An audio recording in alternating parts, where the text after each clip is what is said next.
ये हैं पश्चिम बंगाल की मुख्यमंत्री ममता बनर्जी।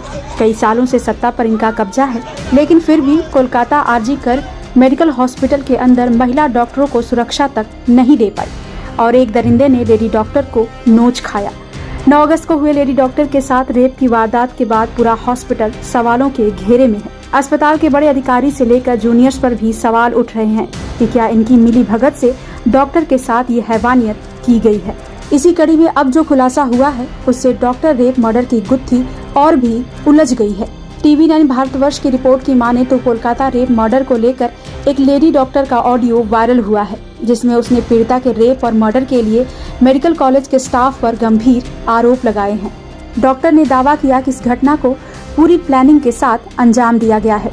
जिस सेमिनार हॉल में वारदात को अंजाम दिया गया, वहां कई सीनियर PGT और कई लोग रेस्ट करने जाते थे, लेकिन 8 अगस्त की रात पीड़िता को अकेले ही सेमिनार हॉल में सोने के लिए कहा गया, यानी कि जानबूझकर पीड़िता को अकेला छोड़ा गया। इस दौरान सेमिनार हॉल में काम होगा ये कहकर किसी को भी वहां जाने नहीं दिया गया। इससे पहले 4 लोगों ने पीड़िता के साथ खाना भी खाया। इनमें एक लड़की भी शामिल है। ये वही लड़की है जिसके साथ पीड़िता की कहासुनी हुई थी। खाना खाते समय वो पीड़िता से झगड़ने लगी, फिर धमकी देकर वहां से चली गई।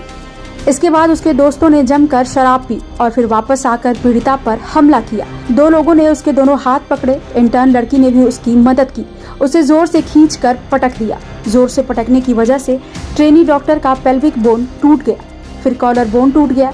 इसके बाद अत्याचार करने का सिलसिला शुरू हुआ और पीड़िता को उल्टा किया गया। उसकी पीठ पर ये लोग चले, इससे उसकी माथे की हड्डी भी टूट गई। फिर गला दबाकर उसकी हत्या कर दी गई। वायरल ऑडियो में लेडी डॉक्टर ने दावा किया कि जब ट्रेनी डॉक्टर को मारने के बाद ये लोग बाहर निकले तो इन्होंने देखा कि नीचे आरोपी संजय शराब पी रहा है। ये लोग जानते थे कि उसके कनेक्शन क्रिमिनल्स के साथ हैं। वो कॉल गर्ल्स को भी घर बुलाता है। ऐसे में उससे कहा गया कि सेमिनार रूम में तुम्हारे लिए कुछ रख कर आए हैं, जाकर तुम काम कराओ। इसके बाद उसने डेड बॉडी से रेप किया। बाथरूम में हाथ धोए। उस दिन सबूत मिटाने के लिए दीवार को तोड़ दिया गया।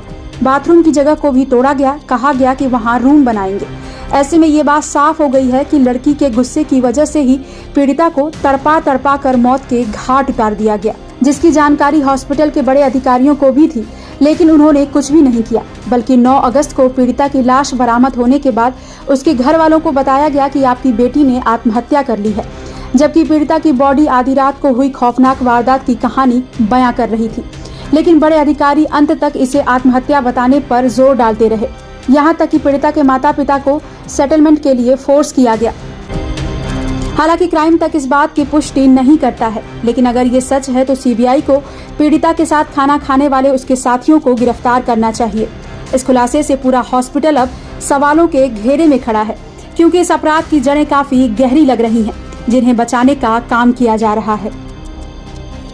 ब्यूरो रिपोर्ट, क्राइम तक।